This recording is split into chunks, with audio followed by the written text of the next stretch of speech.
This is the 21.5 Show. You're on 121.5, the emergency frequency.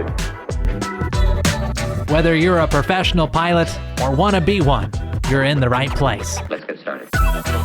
Join professional aviators Dylan and Max as they talk their experience in the airlines, business aviation, and more. Life is good. Industry experts, unique stories, and plenty of fun. This is the 21.5 Show. Here we go. City to city, coast to coast, around the world, 21.5 podcast. Hello, Max. We're back. It's the show for the professional pilots. My name is Dylan. I am a professional pilot in the business aviation arena. Of course, joined by my brother-in-law, co-pilot, mentor, mentee. All the things. All of it. Hello. What's going on in the airline world? Oh, just same old, same old. It was funny when we were getting ready to record, you were talking about, we always think about, what's happened to us recently while we're flying. And then you said you had something about lighting, and then it started to remind me of some lighting issues. So why don't you get started, and we'll dive right in. I was just saying, I got light shamed last night. I was in San Diego, and I usually fly AMs, so I don't really think about it. Like, clear for takeoff, and you slap on the strobes and whatever else. Right. And I slap on the strobes, and I actually, to be fair, I did not realize someone had pulled up behind us. Okay. And so there's a big strobe right on the tip of the tail of a 737. So just, when it's dark, it's a courtesy thing. Yeah. Is it a big deal? No. But, airline pilots like to make a big deal. So some guy keys the mic. He's like, turn off your strobes. Like, as we're pulling on the runway, like I could have waited, 5 seconds or whatever. I'm like, all right, sorry, bro. I fly during the day usually. I'm an AM guy. Sorry, bro. He had his taxi light on still, because a lot of guys will turn the taxi light on when you're moving and then turn it off when you stop. Yeah. And the captain, he looks at me, gives me this face, looks back at that guy and goes, "Turn off your taxi light." I'm like, this is so stupid. You got into a pissing contest? We got into a lighting pissing contest. Wow. It's so dumb. But it was funny. I'm just like, I told the guy, I'm like, I told you I fly AMs. I don't have to think about this kind of don't do nonsense. this kind of stuff. I'm not a night guy. It's funny. I remember when I was doing IOE as a captain at American Eagle. I'm out of O'Hare. There's a million things going on. Your first time you're taxiing an airplane at a big airport, all this, and then we get cleared for takeoff, and I know that there's some lights that I need to turn on, but I can't remember. Like, they had a very specific policy of like, the recog and all these different things. And as we're like we take off, and I didn't turn anything on, and the check airman looks over to me and he goes, "I think you need to review American Eagle's lighting policy." That's what's so funny. Dude, we have like a whole chart, like a whole matrix of lighting. When do you do this? When does the wing inspection light go on? When does the logo light? Yeah. It's the whole thing. It's the whole deal. So it was pretty funny. But I'll tell you what, you've probably seen this too at our favorite airport in the world, Scottsdale, Arizona. A lot of flight training going on, and the trainers are on the opposite side of the runway. It's a single runway airport if you haven't been there. So a lot of the business jets taxi out on one side, and then a lot of the trainers come out on the other side of the runway. And for whatever reason, the trainers all pull up short of the runway in the run-up area, and they leave their landing lights on at all times, facing us on the other side that are holding short of the runway. And it's just like, There's probably a reason, but I mean, every single one of them does it. Yeah, but it must be in their lighting policy. Maybe you need to review. Yeah, Sierra Charlie Flight School, if you're listening, hit us up and let us know what's going on. Can you review the lighting policy, please? I'm not a huge fan of these lights about just in our face at all times. Can we come to some type of an agreement? Can we get some sort of letter of agreement? Exactly, on the books on lights about this. I'm the same way though. I think most operators, when the airplane's moving, you do the taxi light, right? It's about professionalism, Dylan. Yeah, exactly. But let me ask you this, Max. When in the G280, when do you use your wing inspection lights? When the need arises to inspect the wings. That's mainly for ice. Interesting. There's two types of pilots I found: those that frequently use the wing inspection light, and those that don't. Like, have you ever fun where they're like, oh, when it's like when you're crossing a runway, you turn them on, or like below 10,000 feet they're on, and like all this kind of stuff? We use them at the airline, like all the time. Yeah. But no. Not in the G280. No, the thing's got lights all over the place. I know, it gets a little confusing. It's a lot. And then who touches the light? There's another big, it's a lot to go, lot you got to learn for those. And that's just the lights. Yeah. That's what's, just review the lighting policy. The business, if you've got a good lighting policy, let us know. So, yeah, I would love to read a couple of weird, if you have a weird one, especially, that's what I want to know. Anything else you want to hit on lights, Max? No, I think we've lost everybody already. We beat that one to death. Well, if you haven't been listening to the show before, welcome. This is a show for professional pilots, and we're just going to cover all of the most important topics for airmen there. Lighting. What are we getting into next? I don't even know. Like belts that don't set off the alarm going through TSA. Maybe aviation social media may come up. Who knows? Soon fastly becoming one of my favorite topics as I learn more about the ridiculousness of. Yes. You know what? Let's talk about an older form of social media, and that's books. Ooh. You declared that we were starting the 21.5 book club on our last episode, and wisely selected one of the best books for professional pilots to read, and that is called Hard Landing by Thomas Petzinger Jr. We received a lot of messages from listeners that said, I've already read this. I just ordered it. I'm just starting it. So hopefully a lot of folks... Lots of engagement. Yeah. It's good. Hopefully folks are... And if you haven't ordered it yet, it's not too late. You can scroll right down into the show notes. There's a link that'll shoot you right to Amazon. You can get it on Kindle. You can order a paperback. It's great. So we're going to talk about chapter 1 today. And the prologue. And the prologue too. Did you read the prologue? I did read the prologue, yeah. But I think it's even if you haven't read the book, I think we'll do our best to make it interesting. But you should read the book. But you should read the book. And then you can go tell everyone you're in a book club, and it's terrific. It's spectacular. Got book club tonight. Book club. All right.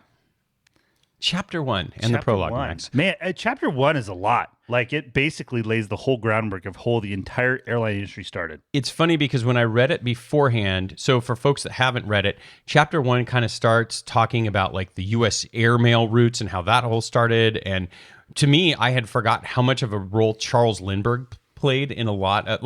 For most people, they think of Lindbergh as like, oh, we flew the Spirit of St. Louis across the ocean, but that was like just a tiny tip of the iceberg. Even after that, what's insane is how big of a he was like the biggest celebrity of the day at that time for doing that. I mean, went on tour. It was it was huge parades, thing. Everything.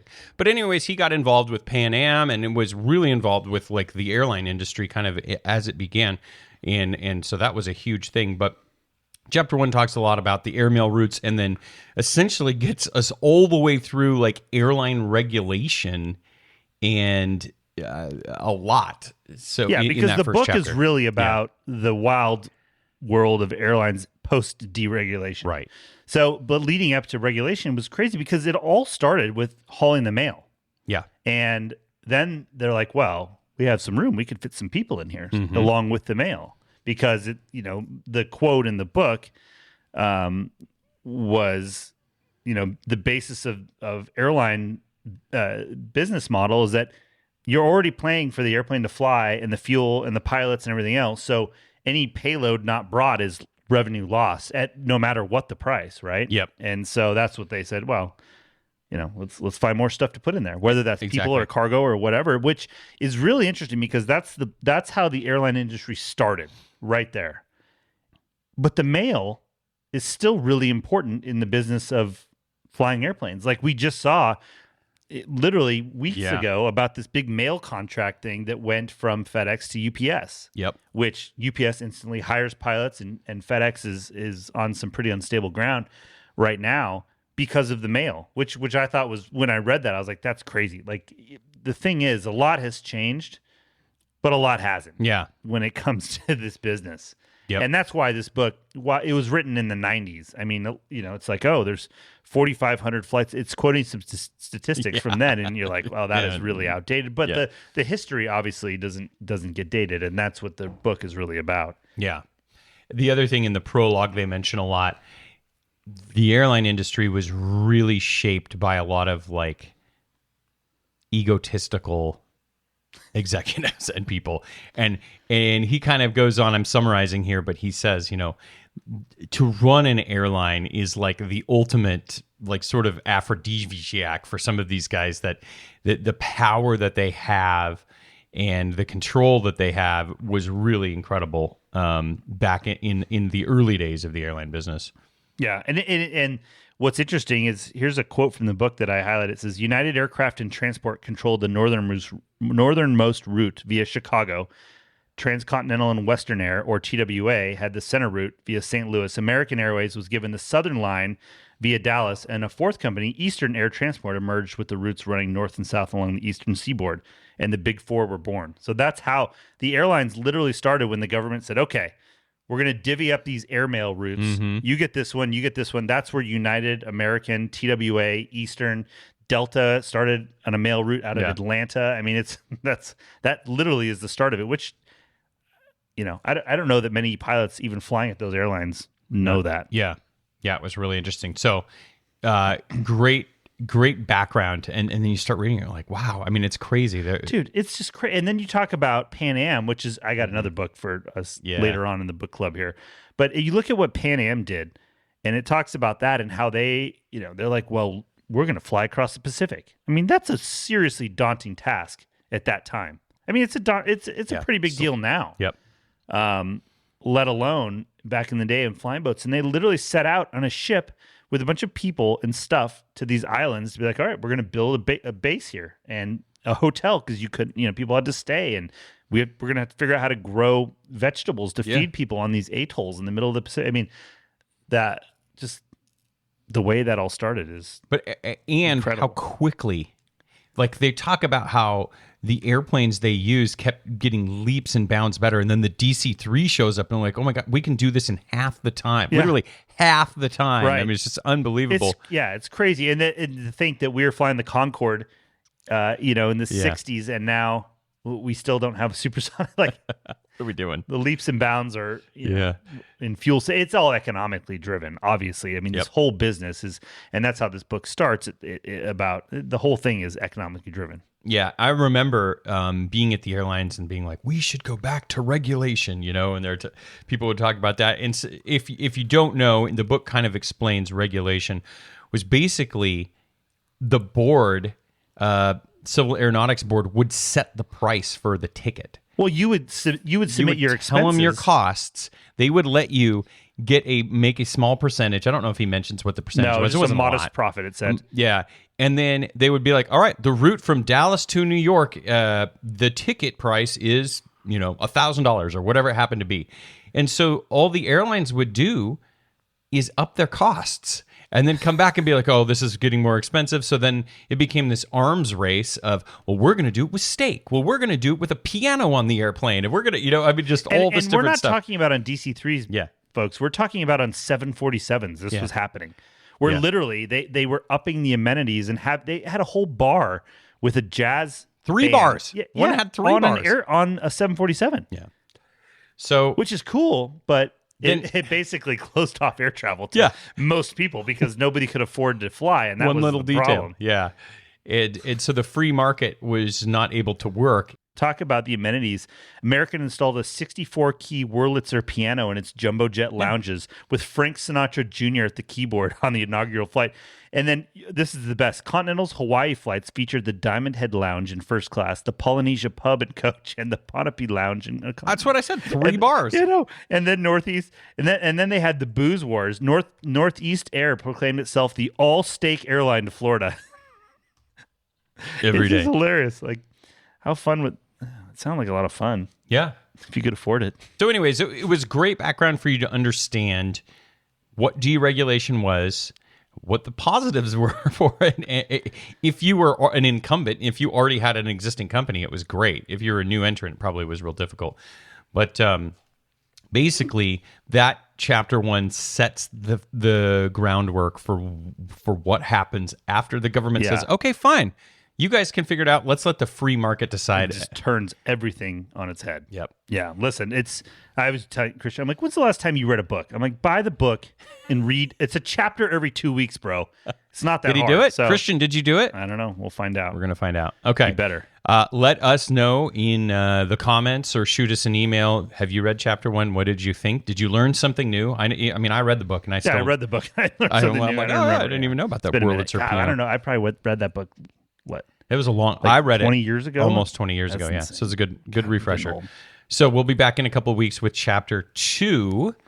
Anything else you want to talk about, Max, before we jump into the emails and everything else for the program? Yeah, one thing I think we talked about, and I think you may have thought I forgot about this, but I think we really need to just review this from 2019. Oh no! So this is Jeff Kersey, we talked about. This is his brother. So, I mean, if you're indicted for fraud, essentially, this is all alleged, nothing's been proven. Yeah. All those things. But, he was arrested and for defrauding John Travolta with the fake fuel company, these pilots, right? Yeah. So I'm just not sure an appropriate response is to film a selfie video about what went on. Well, it's interesting it was up on social media for a little bit, and then it was quickly taken down. I mean, but still, it doesn't matter. Why would you sit down and film yourself saying these things? I'm not going to play this whole thing because it does get very graphic, but you just have to get a little bit to set the tone of what is going on here. Until 2023. After I started working for him in 2019, he immediately became creepy. A molester, touching, groping, kissing you without warrant. When he sees you kissing you and says, "Oh, it's European," grabbing my ass, touching my genitals while we flew. Will you be fun? Okay. He worked there for 4 years. And he goes on to proclaim, "Oh, it was during COVID. It was my family. I did it for my family." Like, dude. It's... When that video was released, I think everyone was just like bamboozled. Like, it just defies belief. Like, I don't know. It's like literally, you're driving your car down the road and you see like a brush fire on the side of the highway, and you're like, "Oh, I'm going to extinguish this immediately." And you go to your car and you grab a 5-gallon gas can and you freaking dump it on it. Like, I don't know. It's the best, but it's just. I just cannot understand. I mean, I guess that's the defense of why. I don't know. I mean, he's trying to, I guess, throw daggers back, and he goes in. I mean, very graphic about what John Travolta did, and forced him to do. Which some of the things he claims he forced him to do, I think would be impossible for a man to force another man to do. But I don't know. I've never tried. Obviously, this is all hearsay, but I'll tell you, the videos that was up, and then I think his attorneys have requested his removal. attorneys. You mean the email that was written by his attorney that threatened to file a lawsuit and misspelled the word suit? Listen. It wasn't. Which everybody, again, surmised that it was his genius brother that wrote this fake email and he cited a real attorney and signed it. I mean, it's just like, how much worse can you make things? I don't know. I mean, that's good. Impersonate an attorney who, could probably figure out. I didn't know that. I didn't realize. Oh yeah, it was even I had. Listen to you. I know. You're a big social media guy. It's like a soap opera. Man, it's too good, dude. I mean, South Florida is just an incredible place. It is just a real melting pot of weirdness. I don't know. We even filmed a separate video, which we'll put up on YouTube with some more of our thoughts. In the cockpit, and he would come up from behind and start kissing you on your neck and grabbing your chest. And wait, has this ever happened to you? By chance? Boy, not since no, not since no. All right, I guess we'll leave it there. I mean, as much as I'd like to play this whole video, I also don't want to have a play-by-play. I don't want a lawsuit with. How did he spell suit? Like a suit, like you would wear. Like And it was so poorly written. The grammar was just atrocious. Like, you could have at least had ChatGPT do it. Like, at least, Right. like, at very least. Right. Write this like a lawyer. Now do this like a South Florida lawyer. Right. It's just, that's so great. All My right, we'll leave it client. there. Okay, If you go, I don't know if the video's up anywhere. If you're, it's You've hilarious. seen it. I If mean, you wanted to see it, you saw it. That's my take. If you didn't, Thank you again. The Kersies, I salute you. I'm standing by for more content, please. oh boy. All right. All right, what do we have to get to now? Anything Let's else get back before on we get track here. back on track here? We've been fully derailed. Let's talk about some reviews from the show. Would you like to read the first one from Pete? Hopefully Pete likes this one. Yeah. You two crack me up. Your banter is spot on. How does your banter be spot on? Because we just get timely topics. I mean, lighting. We just flow right into lighting to deregulation to alleged South Florida hijinks. I mean, it's just what else do you want? Thank you, Pete, longtime listener. Dude, South Florida is because all right. Yeah. So I flew to South Florida and I'm at Fountain Blue Aviation at Opelika, right? Shout out CAA. Yeah. And I'm just sitting there, and you know who rolls up in his 6 feet? They got a big like awning, you know. And Yeah. You know who rolls up in this beautiful 650 is Grant Cardone. Oh, 10X. Yeah, 10X. If you guys don't know who Grant Cardone is, he's a business guy. Yeah. Is he And like an apartment syndicate guy or something? I don't know. I Some mean, type I of know real he owns estate, the Cardone Center here in Scottsdale, which is like commercial real estate. And but the thing about Grant Cardone is that he posts these also cringy selfie videos. Yeah. And I actually didn't know this until after he pulled up and Christian was telling me about it. But he posts one where he's like sitting in the cockpit. He's like, and he posted this one where he's like, this isn't that hard. I pay my pilots, 6-figure salaries, and I could do this if I wanted to. But and like, and didn't he get a bunch of flack for that on the internet too? I think so, and I think one of his pilots is like in that business, in the like real estate business too, somehow. So Well, one of them is like a social media guy too. yeah, so there's a lot going on. Yeah, it's a lot. 10X And of everything. course, right there in Miami. Like where else? They're Where else here. would that happen? Boom. Well, it was funny too because do they have a Falcon? It's one of their airplanes because their like motto is like 10X. And so I remember we were sitting at the airport restaurant in Scottsdale one day and we saw a Falcon taxi out and it had 10X written on there. And we're like, because Falcon has a 10X coming out. We're like, I don't think that's a 10X. So like One we were guy had a confused at license first. plate that said 10X Captain. Oh, So there you go. Could be him. Shout out. yeah.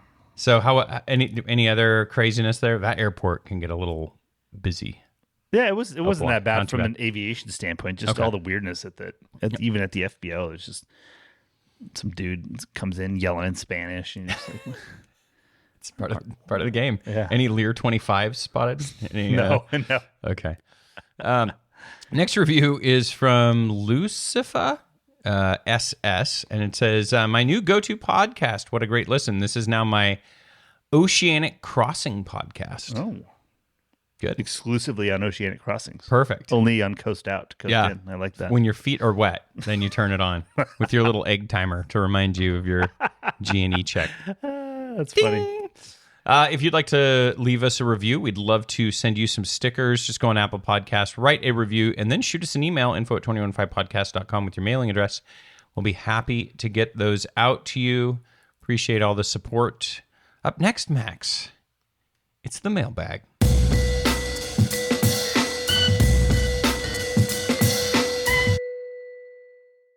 Lots of great emails to get to.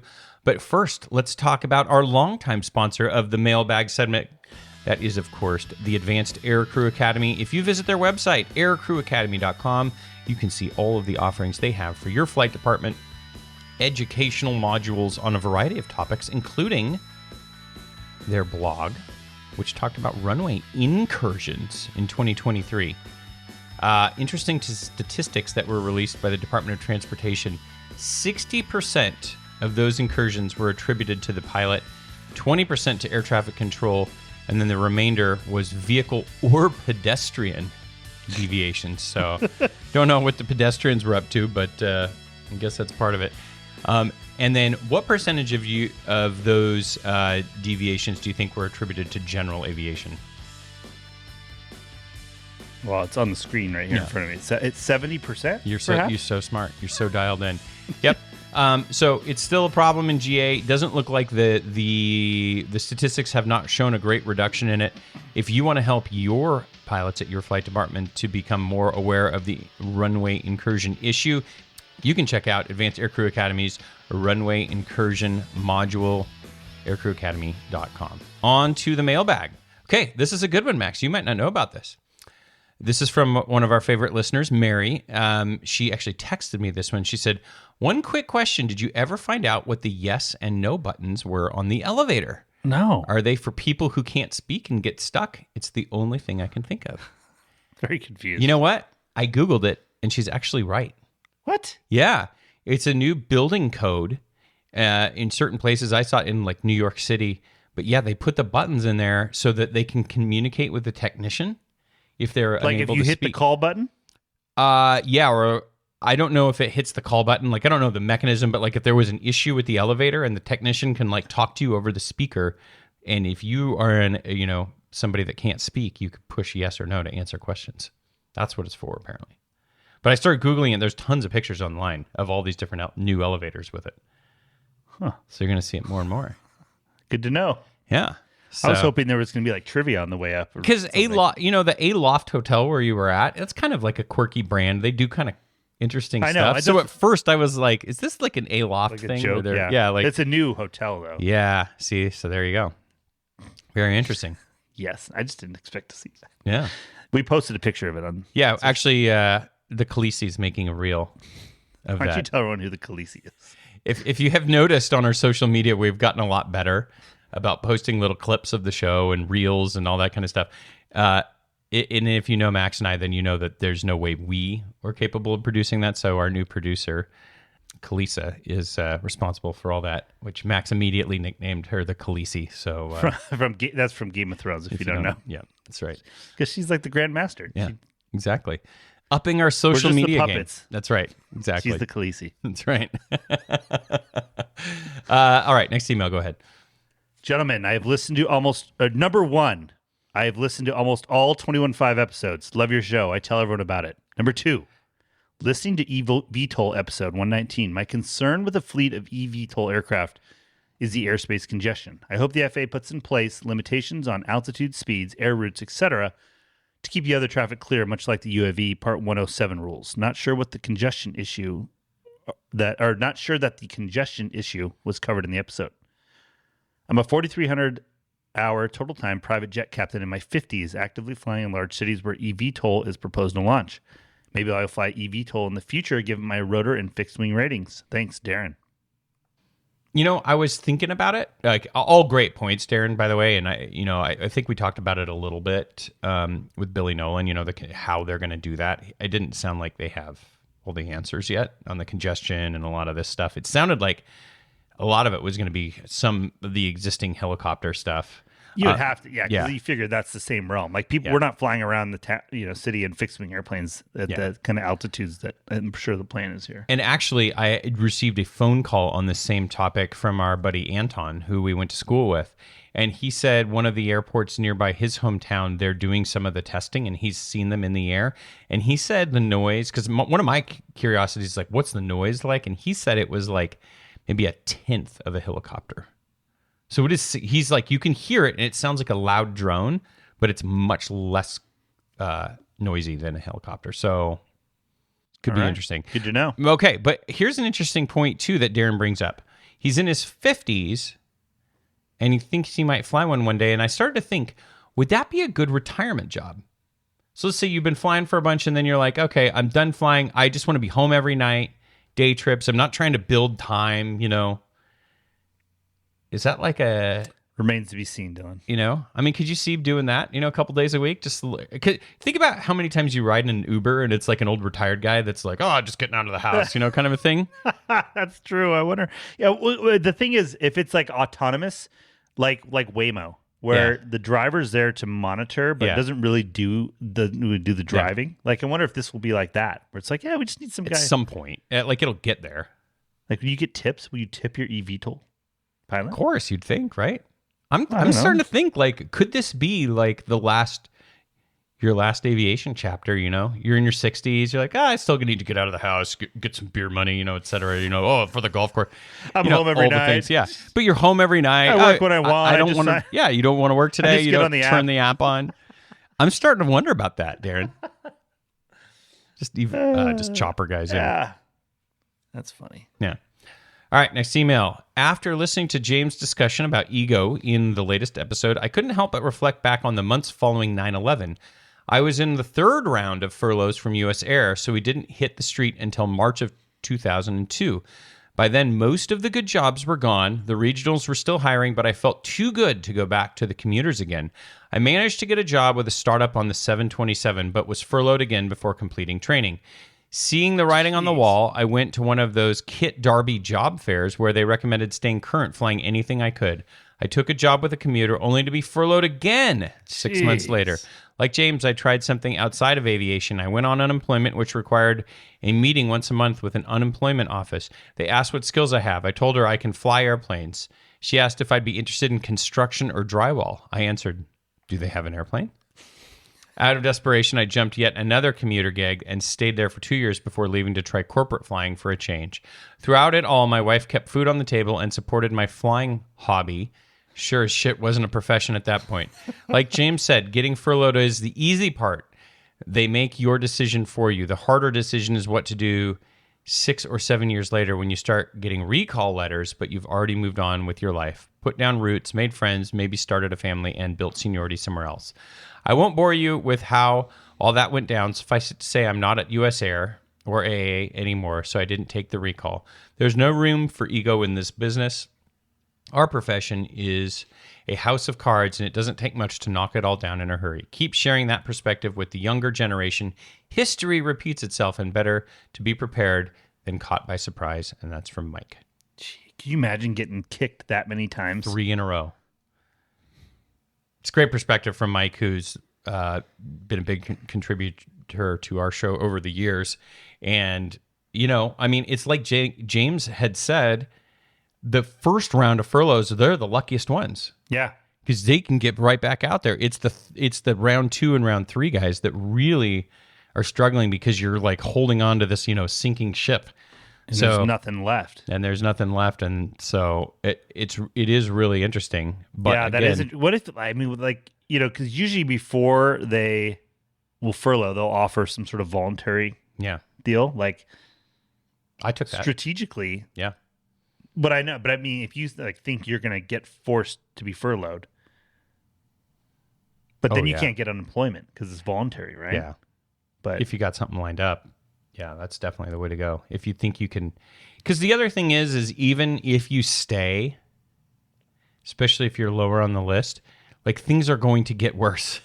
Like, oh, I was holding a line with weekends off. Now maybe you're lucky to hold a line, or maybe you got to commute to a different base. You know, like, could you, like that would be so hard to stomach. And it's funny because I remember those times. Yeah, a lot of people that are in our business were have not seen it kids, yet. infants, perhaps at that time. Like, yep. I mean, it's just that the thought of that is so far in the back of everyone's mind right now. Like your main line right now, you're doing whatever, and then can you imagine going back to flying at RJ, or then getting furloughed from that too? Like, what a kick! And can happen quick. Life comes at you fast. Yikes! That's why when they say, you know, when you're a flight instructor, you have an apartment. When you get to the regional airlines, you buy a flight instructor house. When you get to the majors, you buy a regional airline house. You know, like I fly with a lot of guys that they say, "Yeah, I'm still in my FO house." Yeah, I love that there's a thing called an FO house. Yeah, smart. Got to be 2 steps ahead. It's like a trailing. Yeah. All right, great email, Mike. Thank you. Oh, we have an email from another Mike.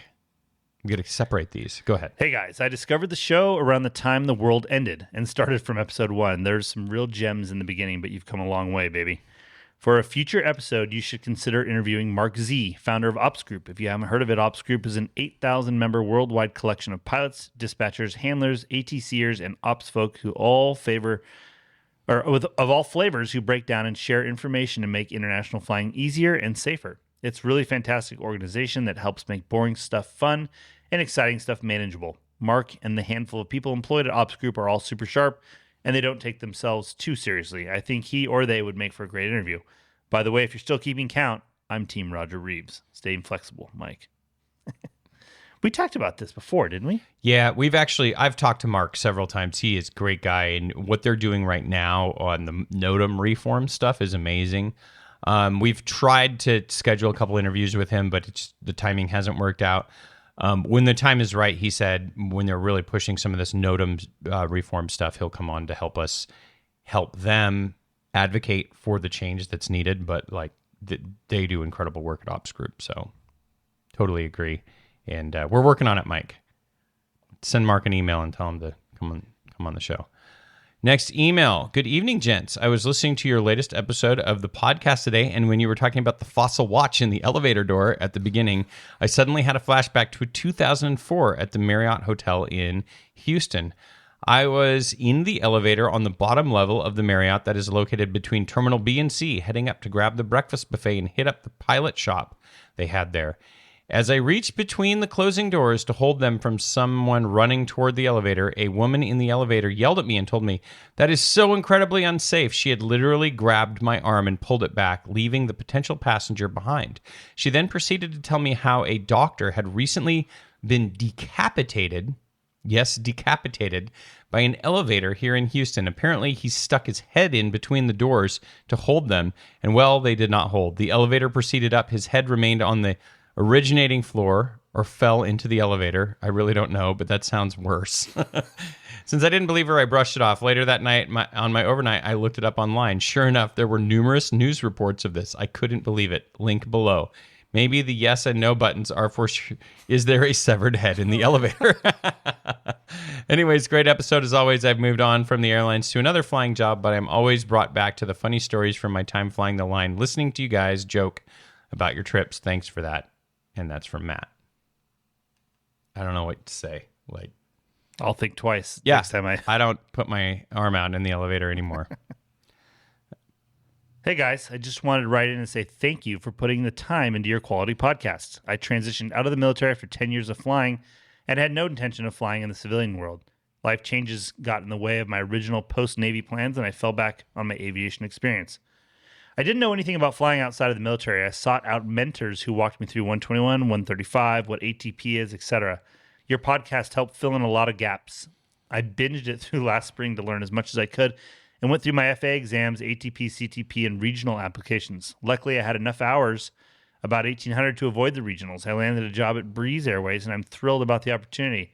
I'm obviously taking some level of a gamble being in a new company, but the possible upside with rapidly rising seniority and the ability to hold a line just 2 months after IOE and living in domicile seems to be well worth the risks.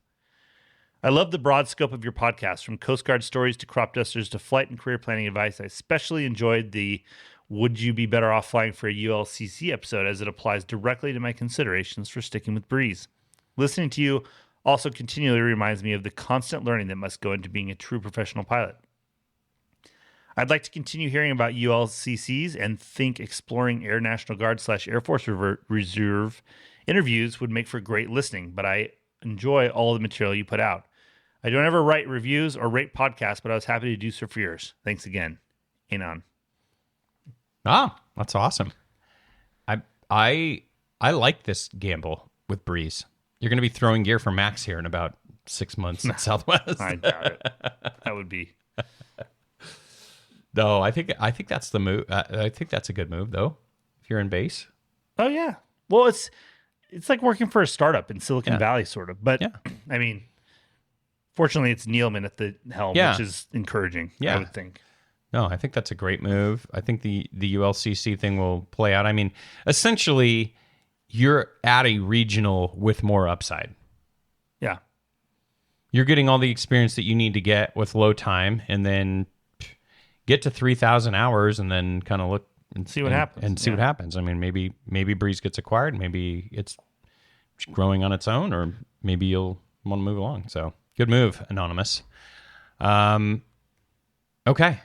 That's going to do it for the mailbag. If you want to jump into the conversation, you absolutely can. Shoot us an email. info@215podcast.com is the address. Or if you want to do it anonymously, visit the website. Click on the flight advice form. You can shoot us a message that way. Speaking of flight advice, Max, you know that it's, of course, brought to you by our friends at Harvey Watt. Of course. That's right. HarveyWatt.com is your gateway to all of their offerings for professional pilots. Their flagship product, of course, most folks are aware of. It's the loss of medical insurance.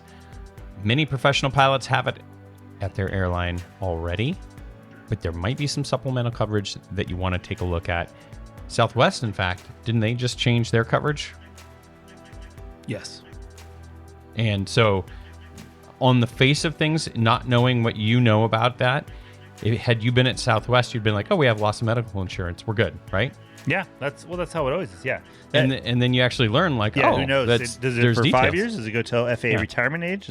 There's a lot of nuance in the loss of license insurance. Absolutely. So contact Harvey Watt, tell them what airline you work for, and they'll be able to tell you maybe what coverages you have, where you might want to supplement yourself. And if you're on the business aviation side, you can add that to your benefits package as well. More and more corporate flight departments are adding this to remain competitive. Might be something good to mention to your chief pilot. All right, on to flight advice, Max. I will read this one to you once I make the text bigger, and then you can give me some answers. This is kind of an interesting one. We haven't gotten this type of an email yet before. It says, hi guys, big fan of the show and been listening to every episode for the past 2 years. I'm a commercial pilot in the Phoenix area, flying charter, cargo, and tours for a single pilot Part 135 operation in a Caravan. I'm 43 years old, married with kids, and currently at 570 total time, 15 multi, 50 turbine, and some cross-country time. I have my own airplane and have focused on building real/useful flying time by flying to 75 different airports, filing flight plans and utilizing flight following in hopes that it will make a strong candidate for companies down the road. I feel very fortunate that I have landed a turbine gig this soon, but curious what will make me the most desirable pilot for the airlines or companies like NetJets once I hit the magical 1,500 number. With the things potentially slowing down a bit over the next couple of years, I want to be smart about the type of experience and time I build to give me the best chance for being hired on. I currently do not have my CFI. Many friends still recommend me getting my CFI, and I don't disagree with that. So here's the loaded multi-part question for you. In your opinions, what would look best on the resume? What's the most valuable type of flying? Worth getting the CFI with a good amount of dual given? Turbine time, multi-time, more real cross-country flying in my own airplane? Is the type of job/flying much of a consideration, or are they just looking at total numbers for each category? For example, I could get a job flying a twin turbine airplane in a drop zone, but is cross-country turbine time or multi-time with a 191 or 135 company better? Flying Part 91 single pilot IFR in a PC-12 better than flying VFR in a Caravan? Willing to grab a different job to build multi-time in the future if needed? Or do I just need to stay where I'm at, build a ton of turbine time and more time building in my plane? Last note, he says, I'd like to stay in the Phoenix area and be home as much as possible. Wouldn't we all? Sorry for the long multi-part question, but would like to know what companies prefer to see. Thank you very much for your time. Keep up the great work. Us up-and-coming pilots all appreciate it. Okay, so low time, but flying a turbine airplane. Yeah. But it's VFR. Well, so the thing is, he's got to separate two things, because your time gets you not a job. Your time gets you an interview. Yeah. Right? Because this gets you minimums. Now, in the interview, it would be interesting to talk about, I have my own airplane. In my attempt to gain more experience, I flew to 75 different airports. Here's something interesting, crazy that happened that I had to deal with. Blah, blah. That's an interview, kind of something different than I think most applicants won't have that story, right? Yeah. So his deal is he needs time, which he's kind of saying here, right? Yeah. And so it's not only the quality of the time, it's the rate at which you build it, especially since he's no spring chicken at 43. Right. So what do you think? Okay. Yeah, I agree. What is your rate of accumulating hours? That's question one. How much of that is your turbine time that you're loading up on? If you're flying your airplane 80% of the time and only 10% of your time is coming, or 20% is coming from the turbine, then that's going to change things. Whereas if you're flying that turbine airplane 100 hours a month, that's different. I think there is a point of diminishing returns on flying your airplane on cross-country flights just for fun. Yeah, I think if it's always better to build time when someone's paying you to do it. Yeah. But so if you're, while it's single engine turbine, Cessna Caravan, VFR only, your goal right now is to get to ATP minimums. Yeah. Right?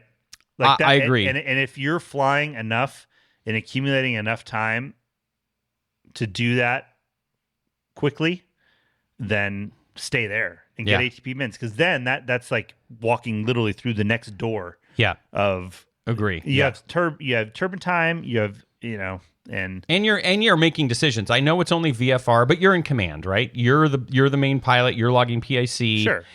So I think if I'm a recruiter, that I would be like, oh, okay, it's not like, I was sitting right you're seat just in a as caravan. competitive as the flight instructor or a lot of people that are getting the time to get to 1,500 hours. So. Here's the other thing I'd say, because you've probably got at least a year before you're ready to go. This is the time, like, you can ask Max and I, and it's great, but the real people that you need to be networking right now with are the recruiters. So, what are the regional airlines in the base in Phoenix? I think SkyWest, probably Mesa. I don't really know. There could be more. Find those recruiters on LinkedIn, start networking with them. Reach out and connect. Say, hey, I love your company. I'd love to learn more. My goal one day is to work here. I'm and kind of field them the question that you sent to us. And NetJets too, he mentioned. Same thing. See where they're at, because I'm working hard. I really want to work for this company. I want to make the right decisions. What do you think? What do you value more? Is the turbine time where I'm in charge important, or do I need to? Is 15 multi gonna? That's the thing. He's only got 15 multi. Yeah, that's you're probably going to have to get more at some point. I would guess. The thing is, too, once you build that relationship, the reality of the matter now is, I think those numbers are going to change potentially by the month. It just depends on what happens in this business as we progress through the transition here. So that's great advice, though. Yeah, and stay in touch. And the thing about it too, it's kind of weird to make up a reason to contact somebody when things are staying the same. Yeah, whether that's good or bad. Like in really good times, it's like, ATP mins. Give us a call when you have ATP mins. Hey, how's it going? Yeah, no ATP mins still. Yeah. Well, now you can say, hey, I know things are changing. Are your guys' hiring requirements changed? Here's where I'm at. What do I need to do to close the gap? And at least it gives you an opportunity to reach out with some sort of regularity. Absolutely, yeah. And like I know James and other folks have mentioned, you get your app in now, and then you update your times every month, and it shows that long-term interest. So since you've got probably at least a year, maybe two, before you're going to make that next jump, that would be good to build those relationships now. So start networking, and good for you for getting in that caravan. And for the last thing too, about getting your CFI, we're both big proponents of getting your CFI and being a flight instructor. I think you've kind of already leapfrogged that. Like I think spending the time and the money is probably not going to yield a return unless you're flying that caravan like only a couple hours a month. Well, and it sounds like he has some money too to be flying his own airplane around. So that's another thing. I mean, you could, if you're not flying the caravan quite enough and you have the resources, then keep flying your airplane. I mean, because that's no different really than flying it's different than flying a CFI, but it's still piston time that and fly approaches. It's good for your professional development 100%. Too. One last thought on your airplane too that could be a good way to get some outside the cockpit advantages. There's a lot of groups where you can volunteer your airplane to do humanitarian or other type of charity missions. I'll tell you what right now, Sky Kids on May 11th out of Goodyear. Look up Sky Kids, and they are jonesing for pilots with airplane volunteers. Start doing that. I just got off the phone with them 2 days ago. I think they're trying to make sure they have enough to put the event on. Yep. So call them and anybody else in the Phoenix area who's willing to fly here. It's a great thing. I've done it. I'm going to do it again, and it's awesome. So super rewarding. And great conversation starter in a job interview later on. Oh yeah, well I have my airplane. I've been able to help out, flying. I know and there's a lot of like dog rescue missions. There's all sorts of things that you can do with your own airplane. Around Christmas time, bring toys to the reservations. And I think you can fly doctors down to Mexico from here. I think some folks are involved in that. So that'd be a good thing because then that really is going to make you stand out as a candidate still, as well. You're still flying around. I mean, you're still paying it, but at least it's tax deductible, your expenses, and you're helping somebody out it's too. It's a good story. Yeah, big for win. later. So great email, and good luck with what you're doing now. The last part of the deal, you have to follow up with us and let us know what you. I know. I'm always so curious, and people have been. The other thing too is people have been doing a good job, like saying, "Here's my age, here's my time." Here's That's because we put the questionnaire down there. Oh, right. Which is great. Right. See how helpful that is. They've got kids. We learn it all. All right, that is going to do it for flight advice. Again, we've got the anonymous. Maybe we should add one there that says, "How many hours a month are you currently flying on average?" That's a good one. I know. Can you make that happen? Yeah. All right. We'll talk to the Khaleesi. All right, that's going to do it for flight advice. On the website, 215podcast.com, you can find the anonymous form to fill it out. Of course, we've got all of the questions at the bottom after you kind of write your situation that help us. They're all optional. I know some people don't want to give away too much information, but that's the way it goes. Max, anything else to add? What's wrong? I just looked at the timer. Can't believe it's been going on this long. Well, listen, we got on a rant with the book club. There's a lot of surprises. Lots going on. We'll be back next week with another episode for all the professional pilots and aspiring professional pilots. Thanks, of course, to our sponsors, Harvey Watt, Advanced Air Crew Academy, Timothy P. Pope, Veris Jet Sales, the Air Comp Calculator, and, of course, our listeners. Without you, it's just Max and I talking into microphones in a kitchen. We used to do this before and not record it. Yeah. We could go back to that. We'll talk either way. Anything to close this out, Max? No, I don't think so. I'm sure there is. You were primed. I saw you playing with the soundboard. I thought there's something that you were going to play a drop. And, I know. You were going to play a Donovan Batiste drop, maybe. We haven't heard from him lately either. I know. I thought you had something lined up for me that was just going to be an absolute banger. No, you got to push the button of the color. The flaps, they ain't 20s, they 10s, but we keep them clean, though. It's just cool. Off them brakes. Let it do what it do. Right rudder. You know how it is out here, man. It's always great to be in the studio because I get to play with the soundboard. This is just I'm certainly not looking forward to when the furlough flute has to come out again. Yeah. But when it does, we're ready with Dylan's son Gavin's solo.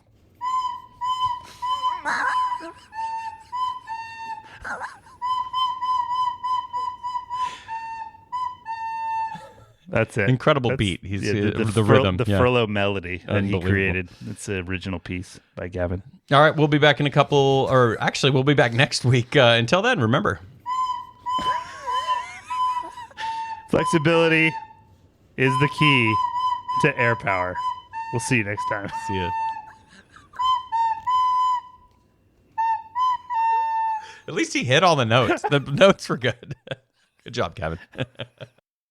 The statements made in this show are our own opinions and do not reflect, nor were they under any direction from any of our employers.